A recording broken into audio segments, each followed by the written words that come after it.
Wonderful Saturday morning to you out there. It's really great to have you join us on the Break It On Papers Review. And as usual, we're going to be looking at some of the front pages here in Nigeria, talking about the national dailies. My name is GBOLABO, famous scholar, and it's good to have you on board.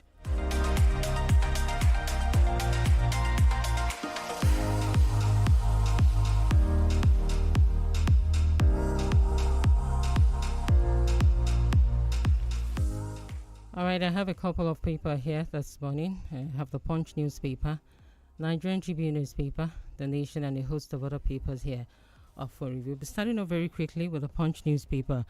Why Tinubu sacked service chiefs? That's according to presidency. Failed math exam led me to music. Zalatin.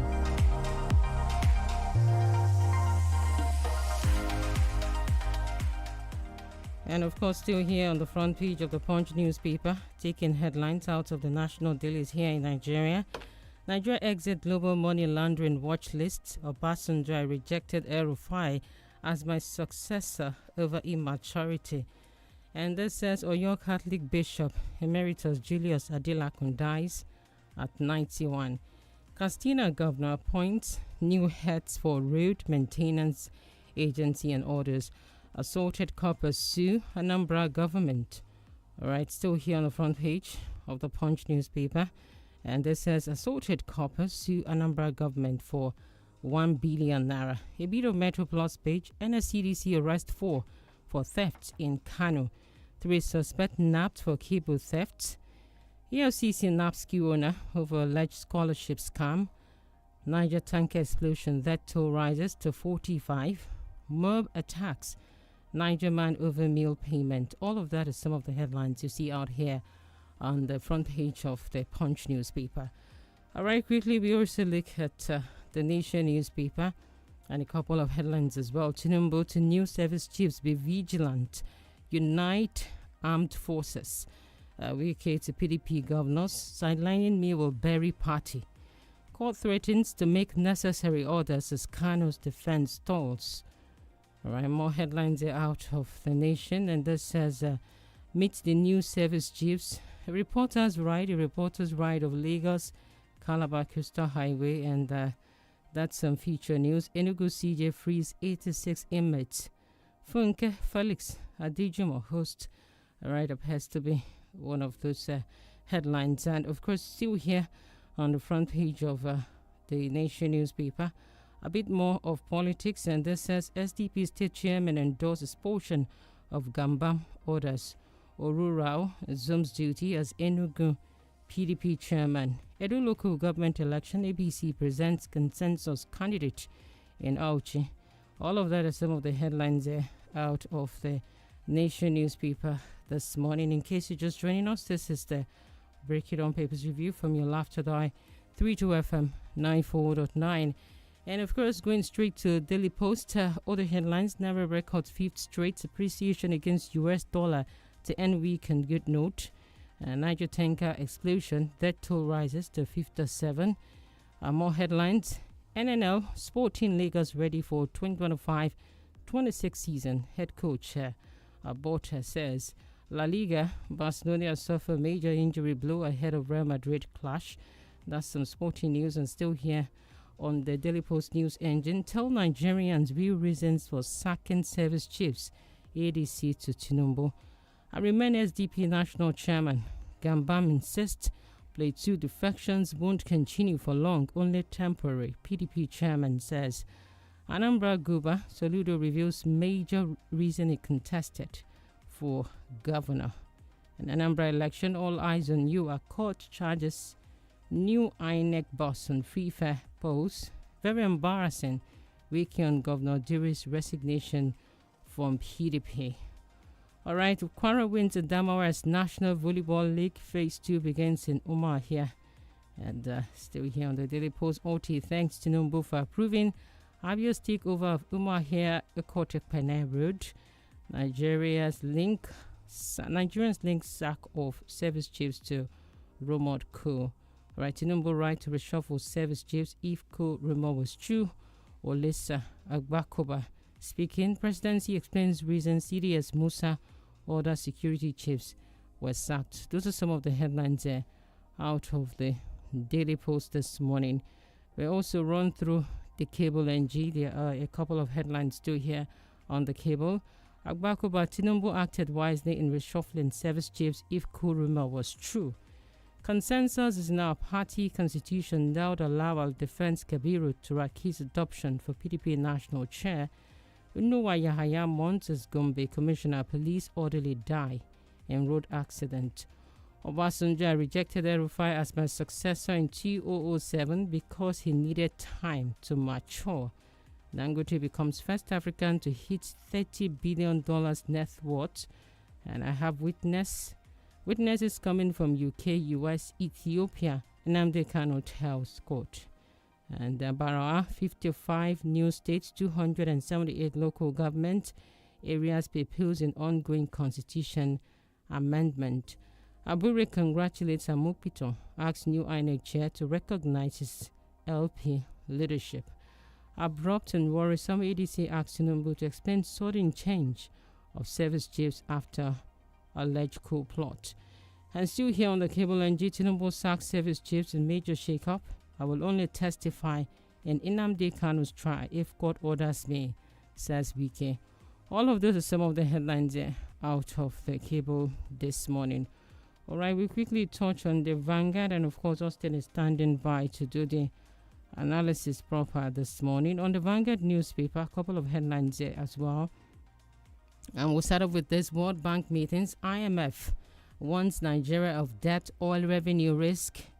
And Obasanjo, while rejected proposal to make El-Rufai a successor, retired military generals react as Tinubu reshuffles service chiefs. So the latest news: FCT frowns at the use of ambulances to convey corpses.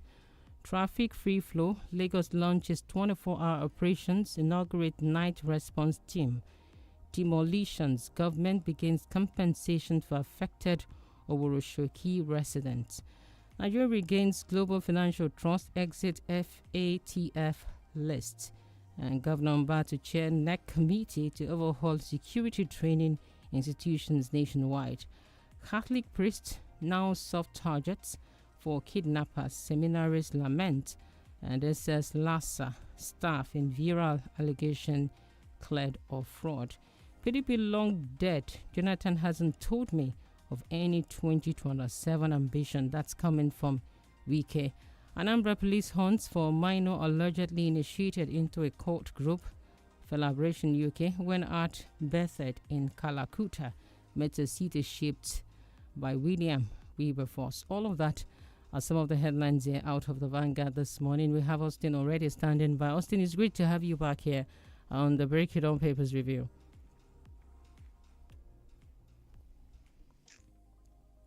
Good morning, Austin. Can you hear me? Good morning, GBOLABO, and thank you for having me. All right, Austin. Fantastic to have you back. I guess we can start off with this reshufflement within the armed forces itself. And, of course, there have been a number of issues that cropped up since the change that happened all of a sudden within Nigeria Service Chief itself. It has been like a reoccurrence. I don't think this is the first time we'll have this kind of change or shake-up within our service chiefs in the country itself. The previous government did that, and this is not new. But coming at this time, many insinuations are flying around. But Austin, what do you have to say with this latest development, the shake-up itself? Will it bring about security, especially in the northern region of Nigeria? Yeah, thank you once again. When you talk about appointment of security chiefs or reshufflement in the appointment of security chiefs, it is within the prerogative of the president, who doubles as the commander-in-chief of the armed forces. He reserved the right to do that. Of course, there have been a lot of information flying around. Some people are even calling on the government to explain the sudden change. When you talk about sudden change, the law does not state that the president had to do a kind of advertisement to let the country know that there are going to be changes in security or the service chiefs. There are number of factors that inform the appointment of service chiefs. One of whom is the issue of security itself, whether those who have been appointed has the capacity. If you ask me from their profile and their previous engagement, they have the capacity and the professionalism to be able to ignite a fresh dimension as far as the war against insecurity in the country is concerned. Don't also forget it has to do with loyalty too. The president will have to put people in place.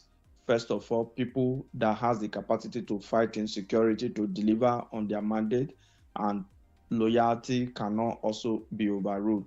I think about a week or so ago, there was the rumor of a coup attempt, alleged coup in Nigeria, and the presidency didn't really come out to make a statement, but the defense headquarters did come out to clarify the position. Of course, they said it was just like a fallacy, that it didn't happen. But you know that in Nigeria, even the real information most of the time start from the premise of rumor. So at times, every rumor, some people will tell you that there must be element of truth. It may not be in all situation, but mostly there are information that filters that way. And at the end of the day, you now find out that it is the truth. So basically and principally, the president has the right to do what he has done, whether there was a coup attempt or what have you, whether it is purely on security matters. What we now want to see in the days ahead is to see a kind of revigoration in terms of sustaining the war against terrorism. If we change the service chiefs, we expect ordinarily that the security situation should also be improved. It was not really like a clean sweep like others have done in the past. The chief of defense, the chief of army staff, former chief of army staff now was redeployed to be the number one, which is the chief of defense staff. And the other three gone. One was also remaining. The CDI was remaining, and that was not also taught. So by and large, it has the discretion of the president.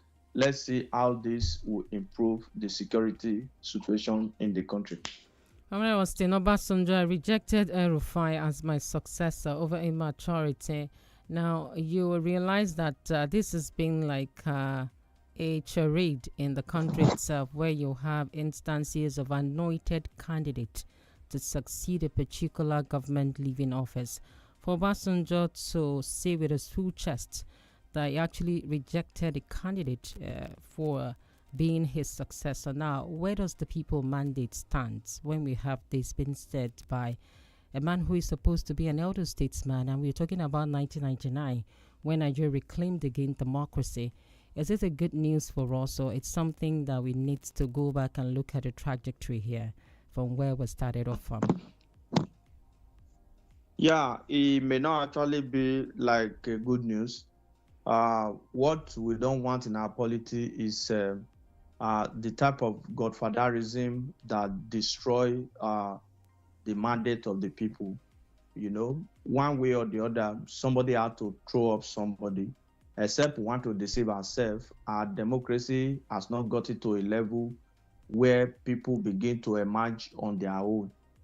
It is only those who are not currently benefiting from that will call it something bad. We must deal with our own situation based on our own peculiarity. Even in advanced democracy, during the last two elections in the US, we saw Barack Obama coming out to support Hillary Clinton, endorsing her candidacy, following her all around to campaign for her. These are two contests. One is about service to the people. The other one is about harnessing the resources of the people. So that of our own country is about harnessing the resources, which is not something that we should encourage. But the truth of the matter is that people sometimes will need to be thrown up by some political mentor and some people need to be groomed for leadership position, especially political position. Having said that, what Obasanjo was saying, it was at a public lecture somewhere in Ogun State, where the former aviation minister, Osita Chidoka, Chief Osita Chidoka, was the keynote speaker for that event. After he delivered his lecture, and it was Obasanjo's turn to also give a speech, Obasanjo did say that there was something Osita forgot, that when he was leaving office, because that lecture was about democracy and governance, that while he was leaving office or why he wanted to leave office, Osita Chidoka approached him that his friend Nasir El-Rufai should be supported by Obasanjo for 2207 presidency. Obasanjo said he said no because Nasir El-Rufai was not really too mature at that material time. When he referred to that, Osita said, yes, it was correct. I actually came that to support Nasir El-Rufai. So Obasanjo is trying to say that not for anything.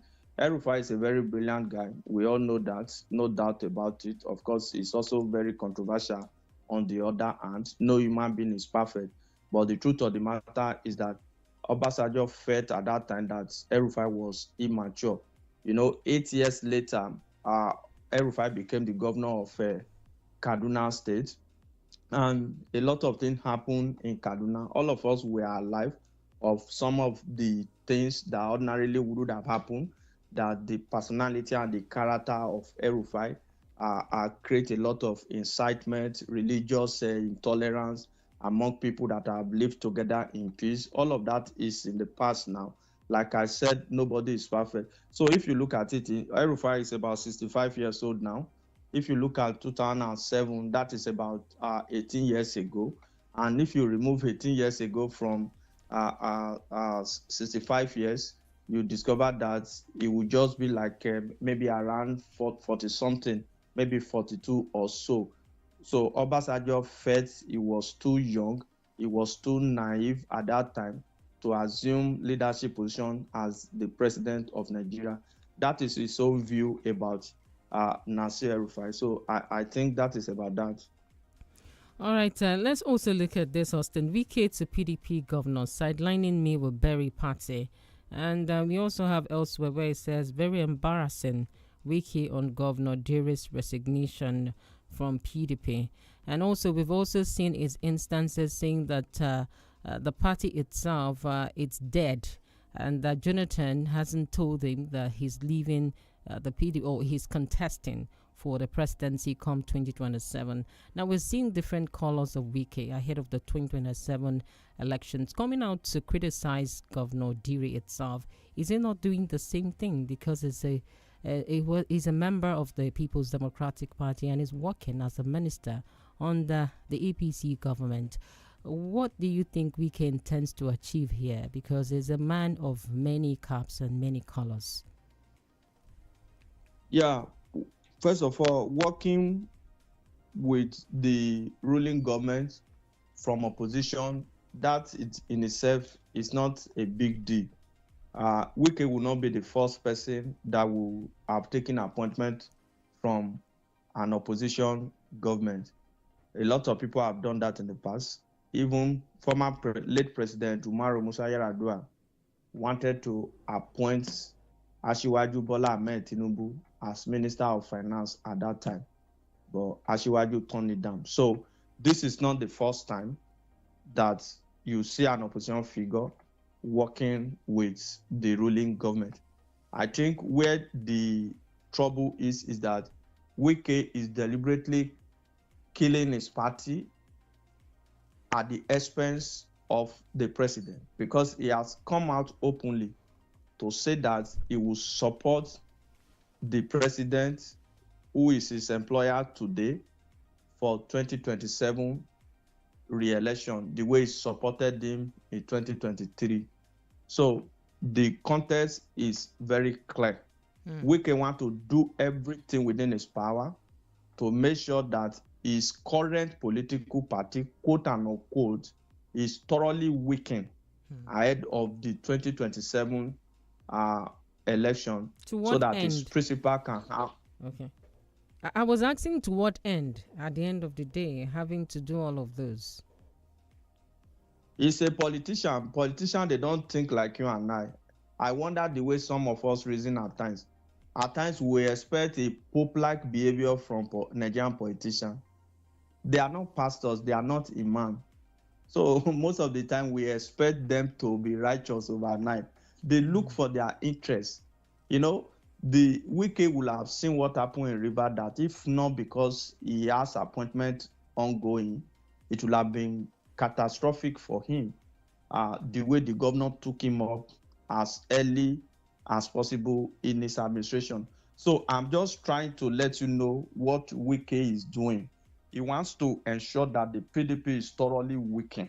So now, if you want to kill the party because you are aggrieved, and some people have seen that the party is dying, they are leaving, why are you now criticizing them?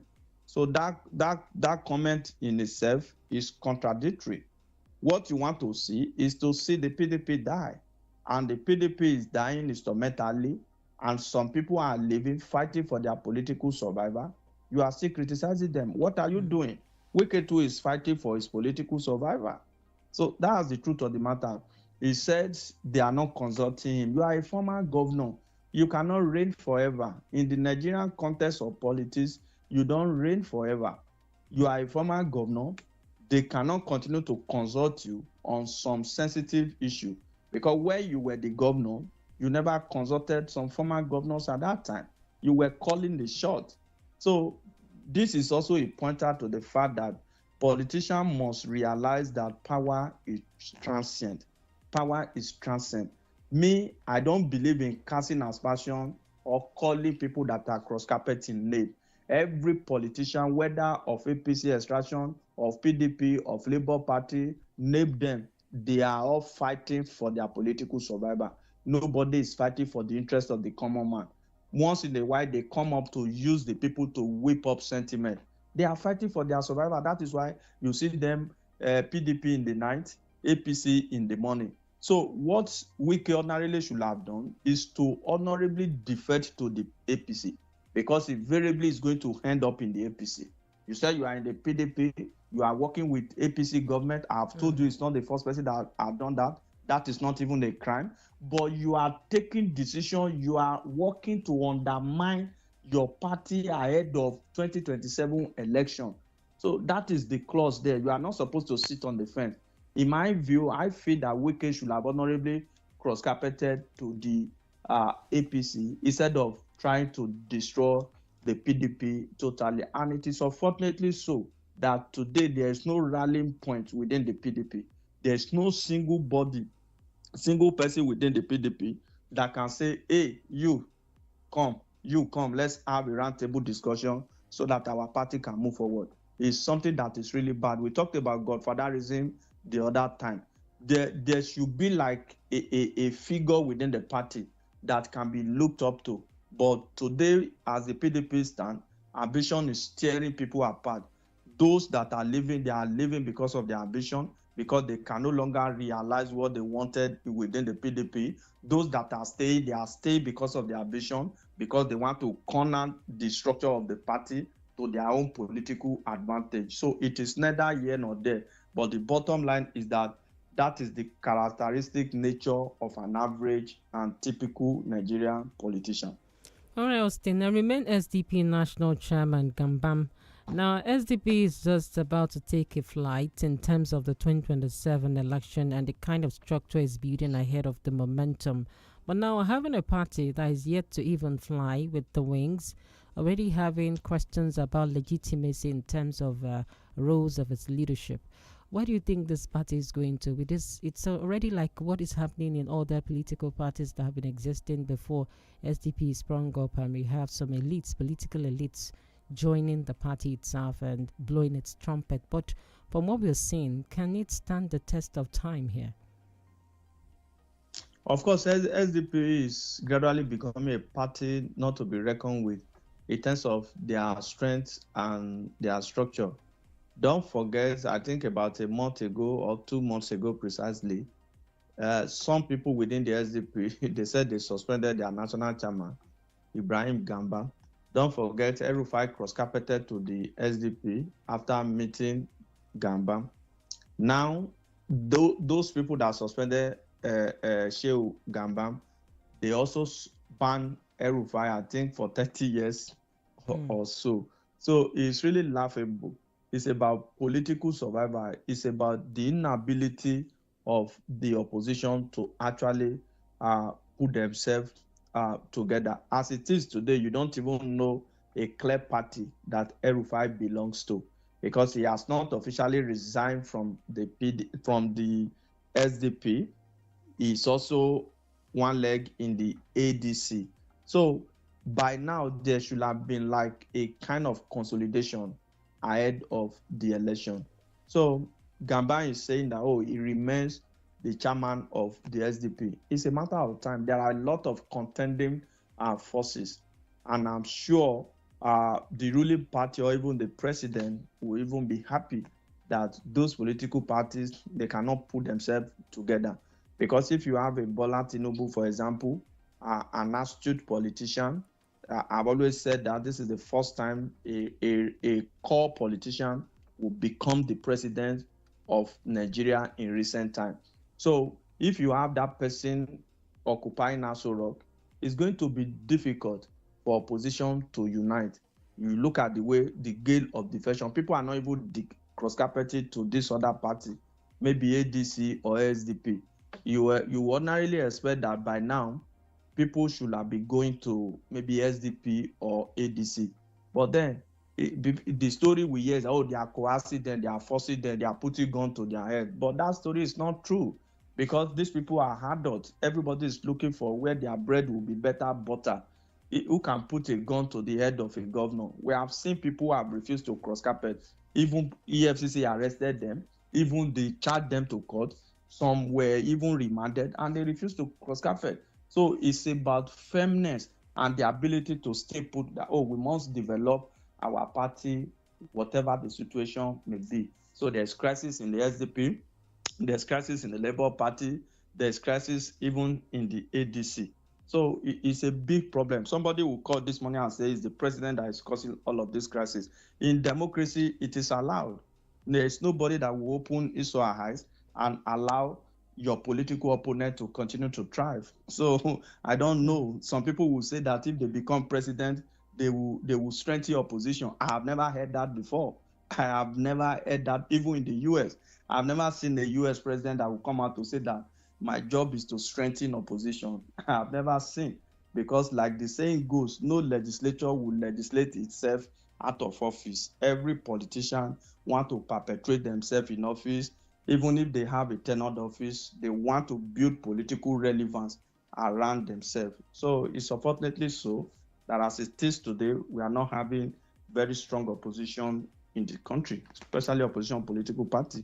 All right, Austin, let's go back to Wike here. Wike gives condition to stand as witness in Nnamdi Kanu. And he's saying if he's been subpoenaed by the court, he's ready to come testify in this ongoing trial of Nnamdi Kanu that has been very controversial. And Nnamdi Kanu on the other side is saying his witnesses are coming from Ethiopia, Kenya, and others. What do we stand to get out of this Nnamdi Kanu's case? Because it's taken so much dimensions. We are having a man who suddenly sacked his league of lawyers and him standing for himself in court. And we know how much more he said he hasn't received some proof of evidence, and the case is still standing aloof at the court itself. But then with Wike coming out to say, I'm ready to be a witness, and he's also saying his witnesses are coming from Ethiopia, Kenya, and the rest. What do we stand to get out of this case itself? Yeah, Nnamdi Kanu felt that his lawyers were not doing enough, that there is a lot that they are not doing. So he felt he could enter his plea by himself. Well, that is also dicey because there are a lot of technicalities. There are certain dimensions that maybe senior advocates can help to achieve. But let's see how it goes. Now that he's calling witnesses, I believe that will add effectiveness to the trial. All right. If he's calling witnesses, Austin, I would say that you should hold your thought a little bit. Let's take this break and we'll be back shortly afterwards. Please do stay with us.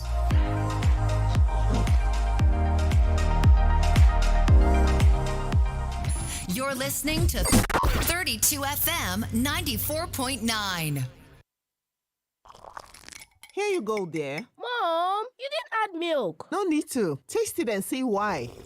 Wow, but how? Is it milky? Yes. Is it creamy? Yes. That's Milo 3-in-1 milky and creamy for you. It's so milky. I don't need to add more milk. I love it, Mommy. Give your kids Milo 3-in-1, milky and creamy. It's truly milky. It contains calcium to help your champ win every day. Milo, energy to go further. Milo! Again! I just won! Are you surprised? Don't be. Rather, join thousands of people using 500 naira to cash out 20,000 naira every single day on Cocoa Box. Play and win big with Cocoa Box. It's a fun and easy way to make your day brighter and your wallet fatter. Here's how it works. Simply dial *347 *253# from any network of your choice. With just 500 naira, you could be our next lucky winner and stand a chance to win 20,000 naira cash daily. That's right, 20,000 naira every day straight to your account. So, what are you waiting for? Pick up your phone right now and dial *347 *253# to play. Cocoa Box is fast, fun, and full of rewards. The more you play, the more your chances to win. Cocoa Box in proud partnership with 32 FM 94.9. Play smart, win big. kò bá jẹ́ 24 29 tàbí 32 ṣáà ti fẹ̀yìn ẹ̀ pẹ̀lú wa lórí gbogbo ìkànnì ìbánidọ́rẹ̀ẹ́ kàn tẹ 32 FM 949 fẹ̀yìn ẹ̀. Mommy, Golden Penny is giving away 4 billion naira prizes for the 65th anniversary. Just buy Golden Penny noodles, pasta, or semovita. Check inside pack for code. Send code on WhatsApp and win airtime instantly. With 10 packs of Golden Penny noodles, 3 pasta, or 3 500 grams or 1 kilogram semovita, you can join the raffle and start a chance to win cash prizes, kitchen makeovers, and even a car. Promo starts from September 22nd, 2025. For more information, visit www.goldenpennypromo.com. ìjọ kristi ń tẹ̀lé ọ̀rọ̀ rẹ̀ ohun tó bá sọ láwùí ibi tó ti dákẹ́ àwa náà ó sì dákẹ́ àṣẹ tí kristi bá pa là ń tẹ̀lé nínú ìjọ rẹ̀ tí í ṣe ìjọ kristi ìjọ tí májẹ̀mú tuntun tó ti wà kí ìyapa tó bẹ̀rẹ̀ ìjọ tó bẹ̀rẹ̀ lọ́jọ́ pentecost ní ìṣe àwọn àpòstélì orí kejì ìjọ àwọn onígbàgbọ́ tó ń tẹ̀lé ẹ̀kọ́ àwọn àpòstélì àti òfin ọlọ́run láì fi ìyìn rere ṣòwò ikùn ara ẹni ìjọ kristi ó mọ mú ìyìn rere kristi wá sétí ìgbọ́ yín níkànnì yìí 32 fm 94.9 bẹ̀rẹ̀ látọjọ́ sunday ọjọ́ kẹrìnlá oṣù kẹsàn-án tá a wà yìí láago kan ọ̀sán gẹ́gẹ́ èyí ni ìyìn rere ti kristi gẹ́gẹ́ bí bíbélì mímọ́ ṣe gbé kalẹ̀ fáwọn ọmọlẹ́yìn rẹ̀ láti tẹ̀lé láì fi kún tàbí yọ kúrò ọ̀rọ̀ ọlọ́run tó yè kooro láì lábùlàlẹ̀ yìí ẹ má gbàgbé o ní gbogbo ọjọ́ sunday látọjọ́ kẹrìnlá oṣù kẹsàn-án tá a wà yìí lẹ́tọ̀ yóò mọ wáyé ní déédéé aago kọ̀ọ̀sán níkànnì 32 fm 94.9 ẹ darapọ̀ mọ́ wa. Feel better about your life. 32 FM 94.9, the antidote to depression.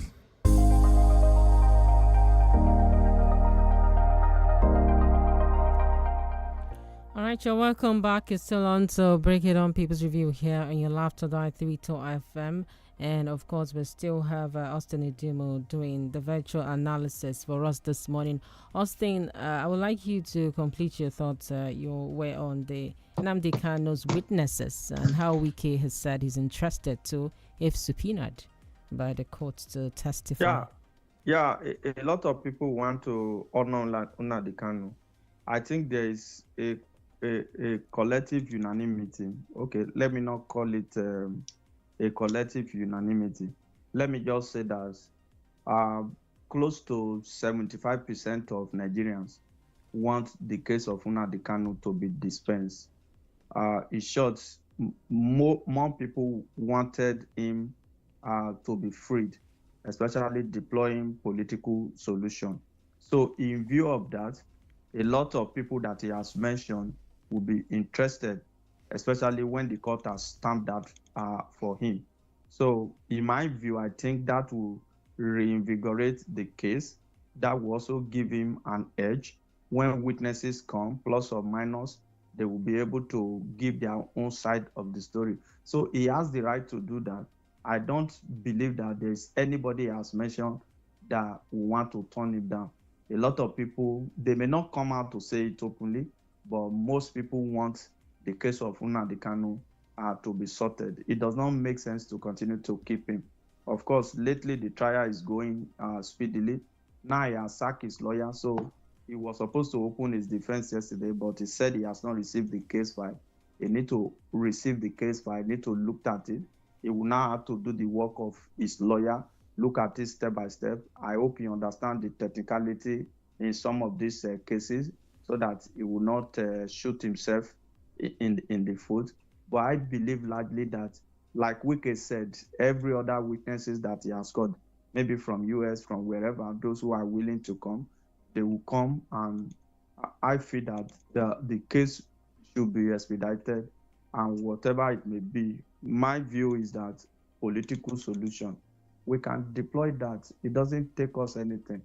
If we can deploy political solution for financial crime, cases that involve financial crime, of course, this has to do with national security as far as the federal government is concerned.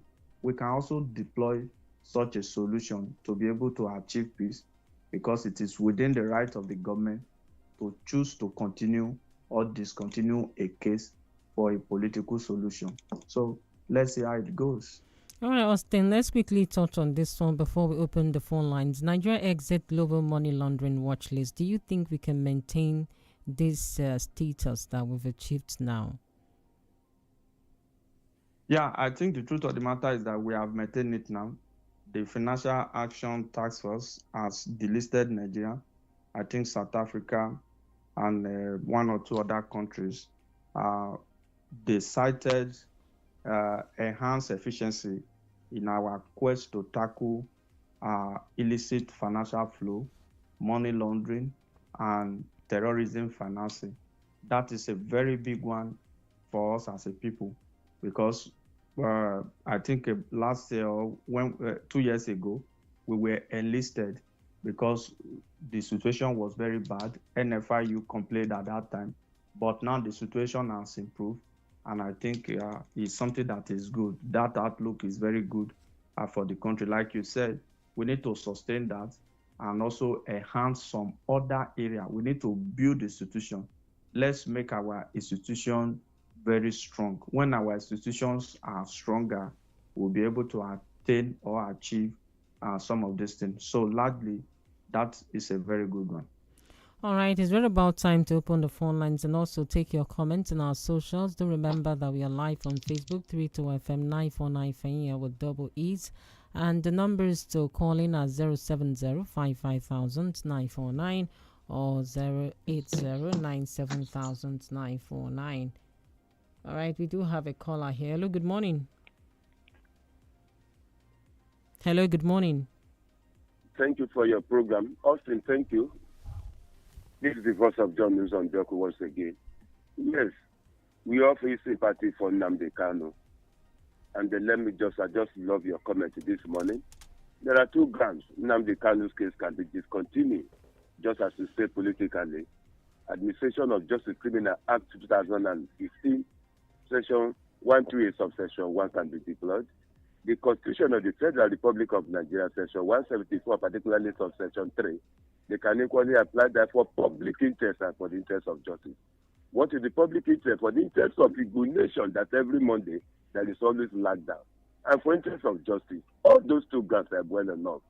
If you can give presidential pardon to a major who sold that arms and ammunition to Niger Delta youth, considering the economic consequences must have caused to this nation and lots of human lives, I think the federal government should consider Nnamdi Kanu's case. You see, Wike remains with PDP to destroy PDP. And PDP found it difficult to sanction him for anti-party activity because Wike, there is the possibility of the court favoring him, particularly when you talk of federal high court. And that is what PDP has found it difficult to sanction him. So, and someone said they are defecting to another political party because of lack of ideology. I disagree. It has nothing to do with lack of ideology. The problem on PDP stems from the fact of lack of equity, justice, and fairness against the good nation. That is the PDP's problem. PDP is an extension of APC, I said it. If you can hold governors forum meeting here in Ibadan 2 months ago, and you decided to go that election alone, it means PDP is an extension of APC. They're only deceiving Nigeria. Thank you, John, who's on Joko. These are my names. All right, thank you so much, John, who's on Joko there. Hello, good morning. Hello, good morning. Hello, good morning. Good morning, sir. Hello? Yes, I can hear you loud and clear. Good morning. Good morning, sir. Can you hear me? Hello, good morning. Good morning. Can you go ahead? Hello, good morning. All right, the numbers are 070-55,949 or 080-97,949 plus 234-90-62,949. Hello, good morning. Hello, good morning, GBOLABO. Good morning, Tolu. Yeah, good morning. A great journalist. Yes, my submission this morning will be on the sacking of the service chiefs, where it is about to strengthen the security architecture in the country. Then it's a welcome idea. Or it is about the alleged coup that we had off a few days ago. Then I think the president needs to do better. Because you cannot continue to do things the same way and expect a different result. We all know that the problem of security in the country has so much degenerated in the country to the extent that nothing seems to be working again. And the only way out is for us to have state police. This is long overdue. The president knows what should be done and should do it. Thank you. Good morning. Thank you so much for that. Hello, good morning. Hello, good morning. Good morning. Can you turn down the audio level of your radio set so that... Yes, please go ahead. What's the name and where you're calling us from? We can hear you. Hello, good morning. Good morning. Good morning. I'm Joseph. All right. From Challenge. All right, please go ahead, Joseph. I like the way Mr. Austin always tackled issues. And he will give example. Example of one of the governors there that refused defection is Amakoa. There is nothing.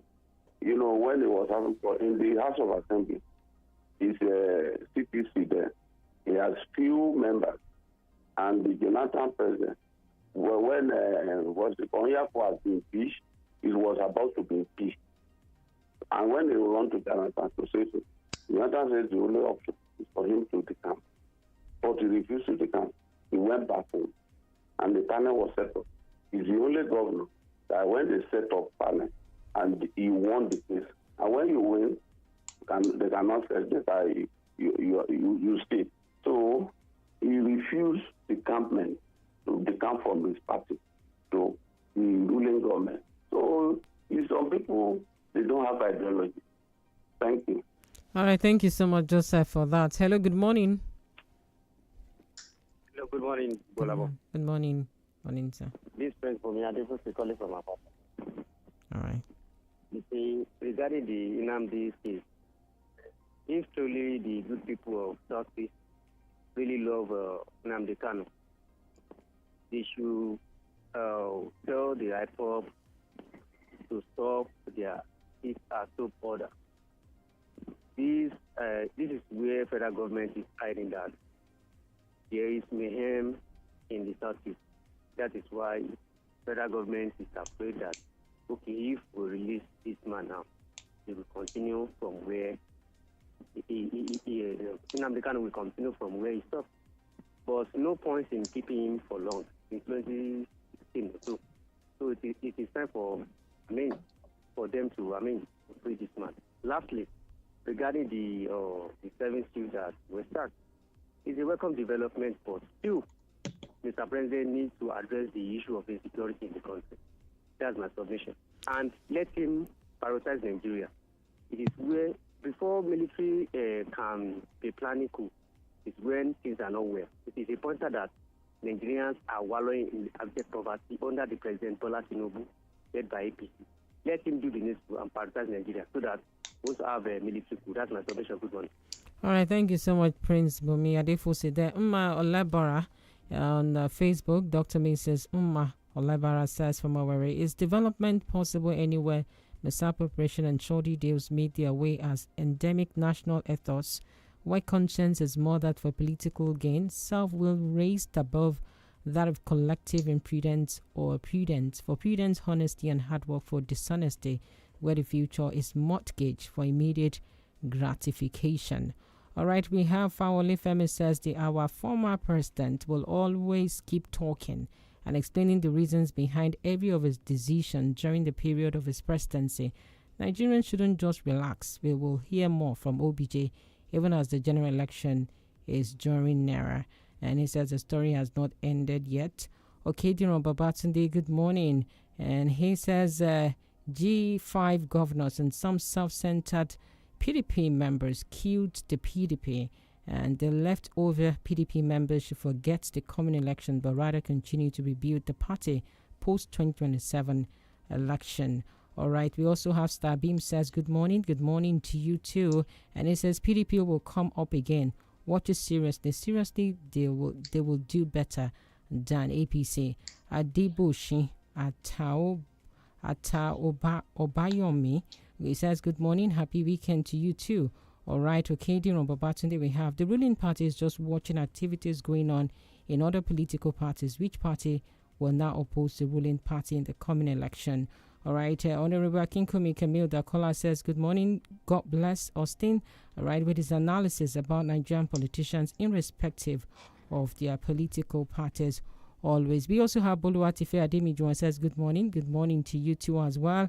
And it says, if the decision by Mr. President to sack the service chiefs leads to a positive turnaround in our security system, then it's a step in the right direction. Miriam Yetunde, good morning too. Regarding the recent tanker explosions, I believe people should curb their greed by now. The rush to scoop spilled petroleum is costing lives. I also urge tanker drivers to exercise extreme caution, and companies must hire competent drivers as this contributes to the incident. All right, Ayodeji. All right, we have Omade Adekune says APC second-term supporters and those that are cross-carpeting to the party are doing so for selfish interest. All right, Austin, we are going to leave the studios very shortly. But then, Austin, one of the callers, I think Prince Bomi, was talking about occupation of IPOB in the eastern part of the country itself. Now, what do you think about his submission that the occupation of the IPOB members should be curtailed here? Will that solve any problem and, of course, speed the release of Nnamdi Kanu? Yeah, I think government is working at curtailing those security threats in the southeast. That does not in any way undermine the release of Nnamdi Kanu too, because the southeast is not the only trouble region in the country. So that's the truth of the matter. The southeast is not the only trouble region. Of course, there are feelers that even if Nnamdi Kanu is released, it could also lead to a drastic reduction in the security situation in the southeast, in the insecurity situation in the southeast. So it's just like a contrast. It is good to nip the security situation in the southeast in the bud, but that does not also still affect the release of Nnamdi Kanu. So the federal government should do the needful. All right, we must say a big thank you to Austin Adumu for doing this with us this morning. To all our callers and those who sent in their messages, we do appreciate. And of course, that's the much we can take with the Break It On Papers review this morning. All right, Austin. Do join us next week for another interesting edition of the Break It On Papers review. My name is GBOLABO, Famous School, and Baba Fendo is up next. Please do stay with us.